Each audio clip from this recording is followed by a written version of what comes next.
And we are going live.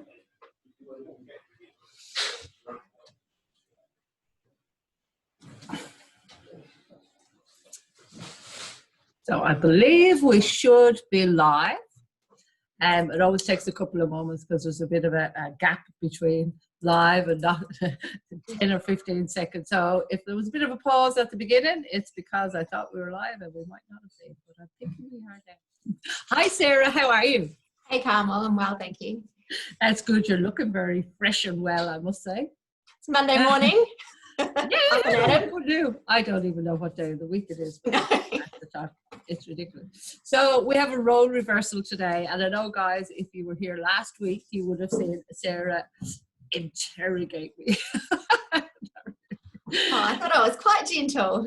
Does that give you insight as to what I'm going to do right now? Yeah, I'm a bit nervous. Now, so look, following weeks there'll be other members and whatever. Myself and Sarah are probably the people that are in here most. So I thought it was a good opportunity to start here. So it's my turn to ask some questions of Sarah. So I'm very excited, and thank you for allowing me to do that, because I know you well, and you kind of make assumptions sometimes that we know. Everybody knows what do you mean you don't know what Sarah does? But people don't. And I think all of our different trials and tribulations and successes can be really beneficial for other people to learn from, so they don't sometimes have to do the hard yards, if that makes sense. Cool. So the first question is, just tell us a little bit about you, kind of where you've come from to where you are now. Just, let us know where that is. Yeah, sure. Okay. Well, look, I was, where am I going to start? I went to uni. I went into uni for a professional degree, which was not copywriting. It was actually a design degree. So I went through that. I came out and was super excited that I was going to start as a junior in an office and, get started on the corporate ladder. And unfortunately, it just didn't happen for me. So I sort of came out, obviously from New Zealand originally. So New Zealand at the time went through the recessions around 2008. So there was still the tail end of that I came out into. And there just wasn't a lot of jobs around. There were a lot of firms in my region closing down. And I just hit this roadblock of what am I going to do? I ended up working a lot of part-time jobs. From being a receptionist to cooking and in hospitality. I was just at one of those places where I was like, I don't know what I'm doing. And then my sister brought me over to Perth. She said, come over to Perth for money to be made over here. There's a bit of background noise. Is right? No. I can hear people talking. And yeah, so came over to Perth. Again, went through the same cycle of trying to get professional work, wasn't happening, ended up getting stuck in casual work. And it was at that point that I was like, you know what, if I'm going to make it happen, I've got to go out there and do it myself. So I went and found a business mentor, and it was actually working with him that we realized that I might have this unique talent that I didn't know I had, and that was part of marketing. So I went to a mentor to see if I could start my own business in what I thought was going to be my profession. And I've kind of come out in a completely different zone, which is copywriting. So I realized that I had a knack for writing. I love this idea of connecting people's messages to the marketplace and in an authentic way. And it's kind of gone from there, but it really was just starting from thinking that I was going to build out a design business. And then, realizing that the marketing side of it was something that I was really interested in. Awesome. Good. A little bit about me. If I look down a little bit, guys, it's only because I'm keeping an eye for any messages or anything on my phone rather than switching screens. So if it seems I'm not paying attention, I assure you I am. And we do have some building going on, so it may have been it might have been it in the background, so apologies. So I love that, and I know you so well as well. I love that when you mentioned design, because it's so much more than copywriting. You have a really unique way of seeing things that match with those words as well. I've seen you use it in videos, for example. So that design has never been a waste or anything like that. It's really going well. yeah, it's something that I was a bit like, oh, but I put all that effort into and money and time into learning a professional degree. It's amazing how much I'm tapping into that now within the online marketing space. So as you said, making videos, I'm loving that. There's a design element to that. There's a, the visual, you got images and colors and text, it all comes together. Website design is something else that I turn my hand to. So again, it's bringing in some of those design elements, but then adding that layer of a message and words on top of that. So yes, Cool. sort of coming together now. Yeah, no, and again, because I know you so well, I see so many of your talents, and it's just phenomenal. But to say you're a copywriter is almost an understatement. Yeah, yeah. I started thinking maybe I should call myself a creative content creator. No, what is it? Creative content producer or something like that, where it kind of covers all rounds of online marketing, where you might need to be creating a message, creating something to put out to market. But yeah, I tend to avoid wearing one hat because I can kind of do a few different things. What's the one, and I know it's challenging to say there's one because there's always a lot. What's the biggest factor that has helped you to become successful? That's an interesting one.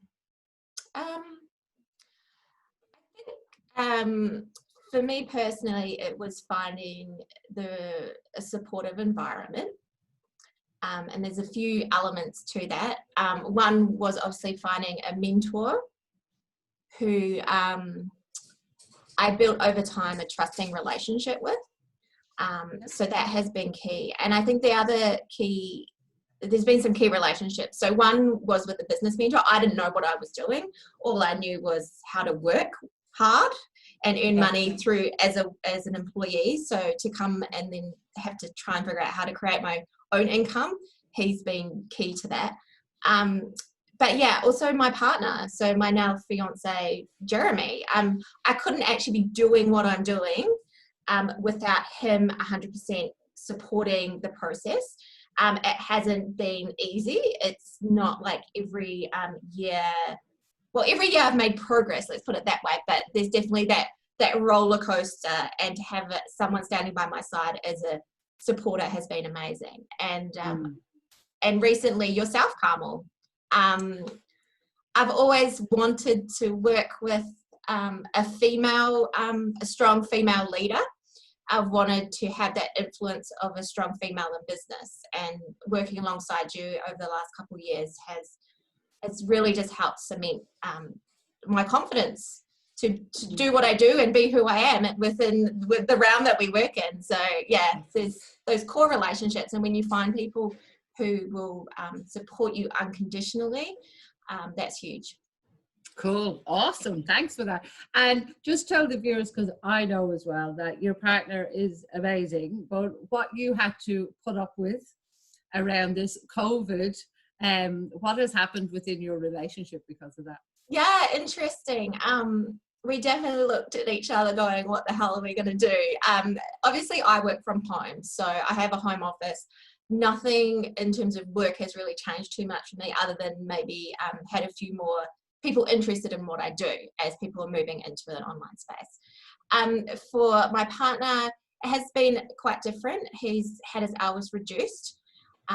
He's got, I think it's 2 days extra at home at the moment until we see what happens. So look, that adds a different stress financially to what we do. But I think it's also been amazing for him because he's actually home more to see what I'm doing. So it's an interesting one. But look, working with my business mentor and essentially our wealth mentor has allowed us to have a strategy in place for when these sort of events happen. So we've had a long-term plan in place. So I think we were a little bit like looked at each other and went, oh, okay, now we're executing the strategy. Like, we're deploying some of those things that we've needed to. So, and that's huge to have a partner who's involved both on a business level, financial level, and personal level. Like and weren't you guys supposed to do something really special? Oh, yes, we were meant to get married.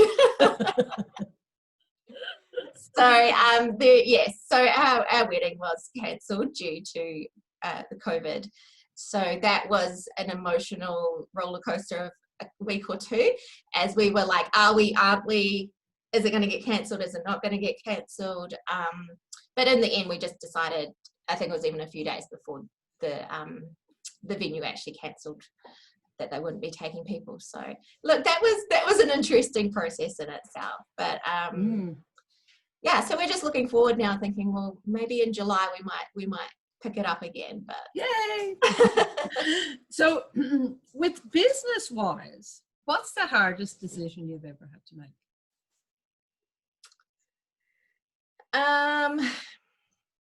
I think a big decision was, when do you let go of your reliable income job, or jobs in my case? So I think we're sort of fed this myth that you can go from full-time employment straight into an entrepreneurial space and suddenly it's, you know, millions of dollars overnight. And look, it just doesn't happen like that. You tend to be in this transition space between, I've got one foot building my business and then I'm still working full-time or part-time. So I had, at one point, I think I had 3 part-time jobs that I was also doing while I was building out my business.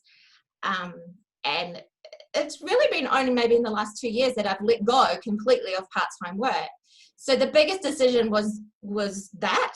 But in saying that, it came because I actually broke my rib and broke my ankle. So I was physically out of what I was doing for work.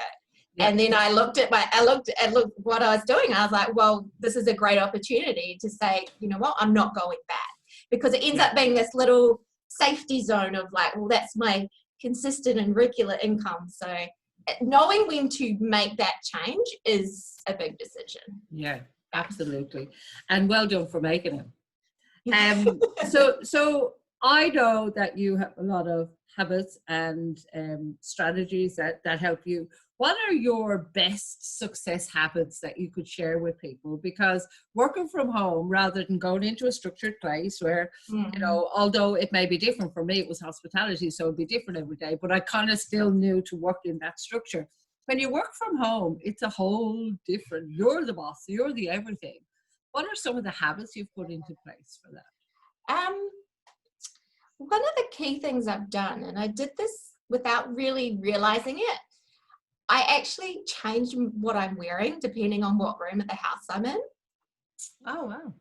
So if I'm coming into my office to do work, I actually still have a work clothes section in my wardrobe. And I think part of that was because I was working in these part-time jobs that I never really got to wear nice office clothes, because I was in hospitality and like all these casual jobs. So now I'm like, no, work is work. And when I come into my office, I will make sure that I feel good about being in my office, and that you know. So one thing is actually clothing for me. And sometimes people say like, you wear different hats. So, you know, so I have sort of clothes I wear when I'm out relaxing in the lounge, and then I'll have different clothes that I wear when I'm working. So that is something that has worked well for me. At one point, I actually did different essential oils as well, so different smells for different rooms, and that worked quite well. I haven't done that in a while. What else do I do?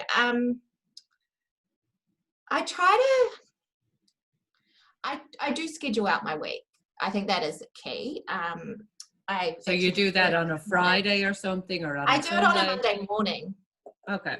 Yeah, and sometimes a Sunday night, but generally a Monday morning. I schedule out the week, and all I really do is plot in the things that have a deadline or a time associated with them. And so I plot that out first, and then I see all the gaps in between, and then I think, well, what tasks have to be completed this week, whether it's client work or my own work, whatever that is, and I can start to see the slots where that will fit in. But one of the things I haven't done is being too strict on starting time. Yeah. One thing I do want to enjoy is the idea that when you work from home, you do have the flexibility in your scheduling. So sometimes I figured out, I used to always think I was a morning person, and it wasn't until I got rid of working as an employee that I realized that maybe I'm actually not. So knowing that I allow myself, if I want to sleep in, knowing that I'm actually my most effective and productive sort of between 2 and 5, actually in the afternoon, which I didn't know. Yeah. So knowing that allows me to have some flexibility in the morning and maybe work later at night. Like after dinner, I might do another 2 or 3 hours. So yeah, there's little tips and tricks that And I how do. did you discover that like you're most productive then? Because again, my background being hospitality, I was never a morning person because you couldn't be. You'd be working from all hours of night.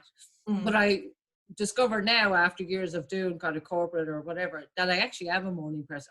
If I don't get up and go for a walk in the morning, it doesn't happen. Yes. But how did you discover, like between 2 and 5 for me are often the quieter, I don't know what I'm doing times. How did I discover that? That's a good question. I think it just sort of evolved over time. I think because I used to put a lot of pressure on myself that I should be working like a 9-to-5 job at home. And some days I do give myself that because there's a lot on and you have to get up at a certain time. You've got to, and you've got to match with other people's work hours too. But I think it was when I suddenly just said to myself, like, what are you doing stressing yourself out over trying to do what everyone else thinks you should be doing, when if you can get all your work done in a couple hours compared to 8 hours.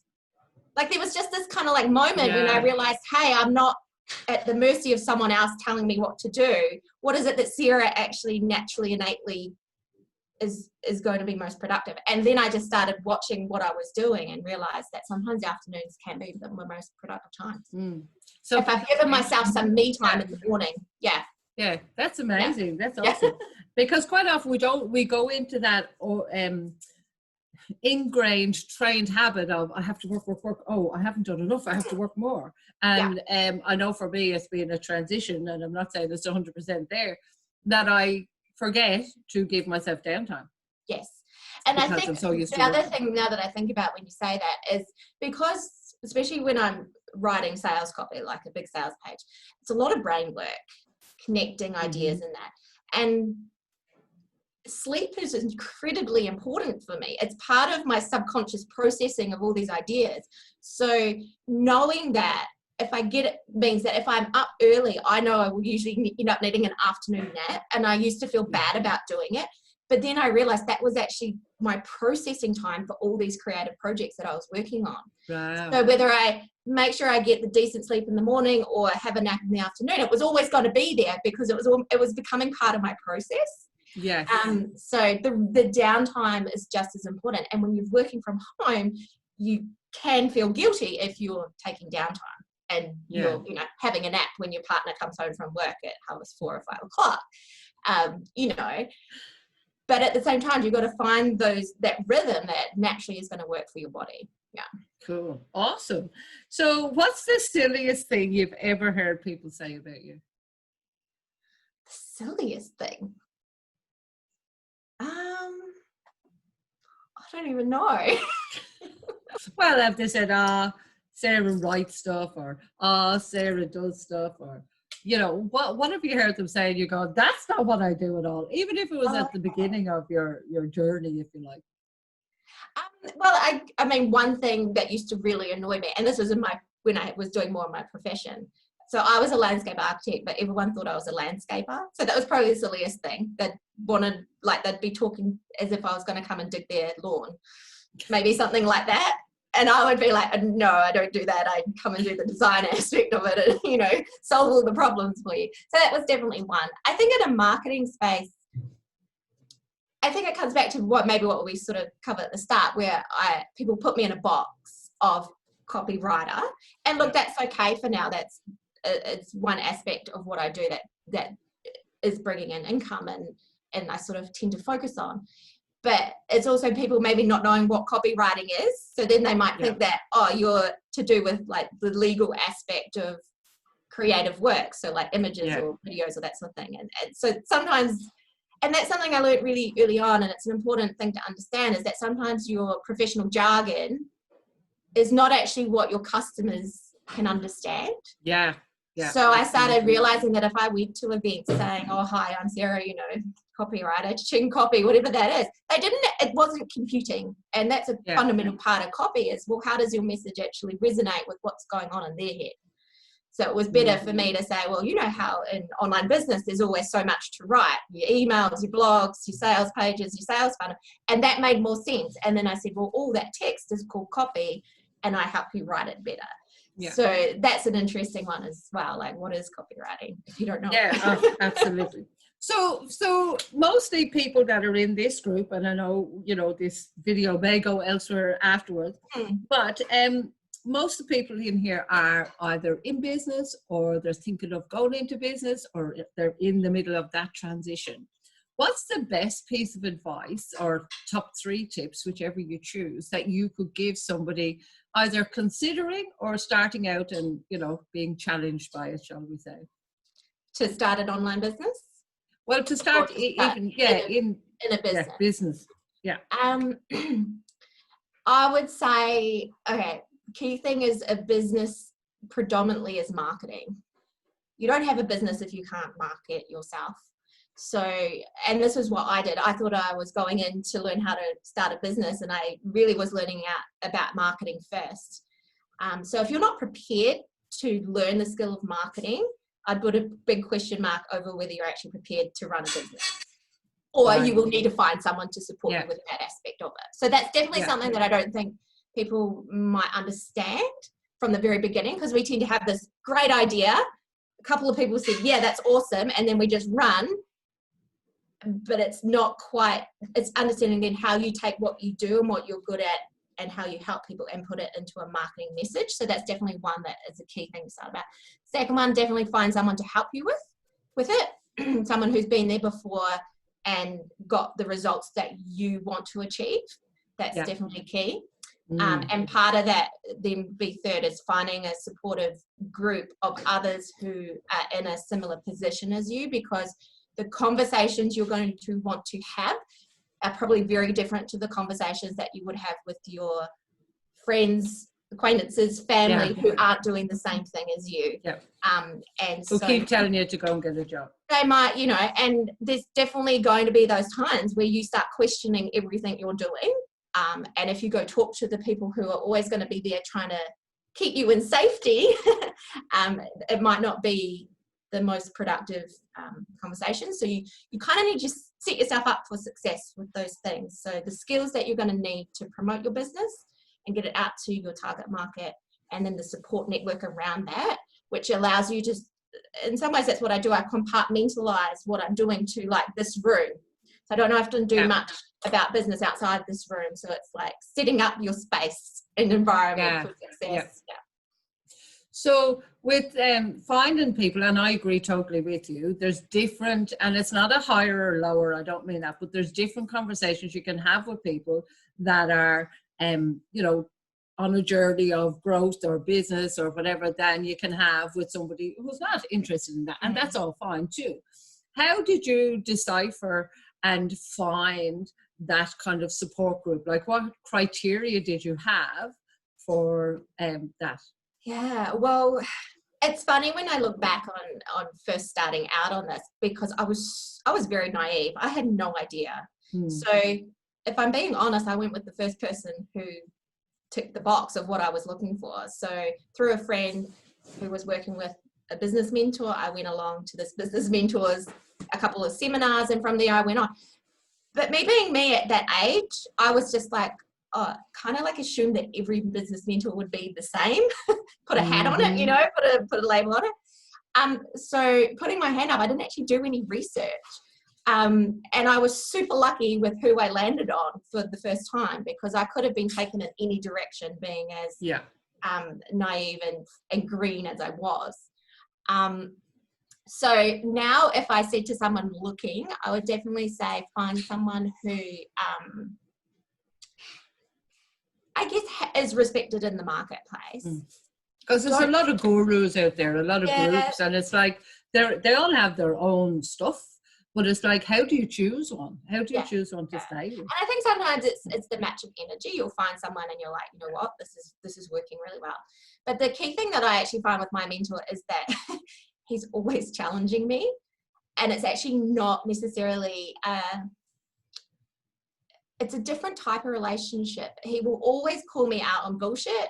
He will always make me question things which I take for granted, or that others might have told me, and he'll just always make me, it's almost like being the devil's advocate. Well, is that true? Is that a true statement? Does that really work? So it depends what you're looking for. But I would always say someone who, no strings attached, very generous, and someone who can take you to those levels you need to go, and it's going to be uncomfortable and you're not going to like it, but there has to be an element of trust that the process is good for you, and that you know the person that I want to become has to somehow be elicited out of me and created a space for. So I don't know if that answered the question. I'm just in a roundabout way. Yeah, like I know for me, out now. I've been to lots of different groups and seminars and webinars, blah, blah. Probably the opposite of you. I didn't pick anyone for many years.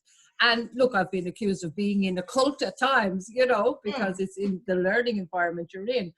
And I think it comes back to actually being honest to yourself in what do I need, and get that person. And once you do build that trust, you continue to build on that, because we can get distracted. Maybe being clear on what it is you actually want out of the relationship setup, whatever that is. So I went in knowing I wanted to start my own business. Did I find a whole raft of other things from this person that completely changed my plan? Yes. But see, I wouldn't have gone there if my goal had been to advance in a professional corporate world. I probably would have ended up at a different mentor, but I'd made the decision that I needed to go out on my own. So I went looking for someone who was already doing that. Cool. So it just happened to be the first person that And look, I can't believe the time has gone so quickly. We're just coming up to the end. I know, and it's been great chatting, and I trust that the people that have joined us and will see this afterwards will enjoy learning some more about you. And if you had kind of one last thing to share or impart, what would that be? If you're out there in business struggling to get more clients, or fill rooms and webinars, start looking at the message you're putting out to your market, to your audience. Your results don't lie. If it's not working, it's not working, and it's probably something to do with how you're communicating your message to your audience. And I would say start right back, come back to the beginning. Who is it that you serve the most? Who is it that you can help the most? And how are you going to craft your message so that it lands on them and makes it a no-brainer? Cool. Awesome. Thank you so much, Sarah. Guys, if you have any questions or anything later, put them in the comment box and we'll make sure that we answer them. So thanks, Carmel. See ya. Bye.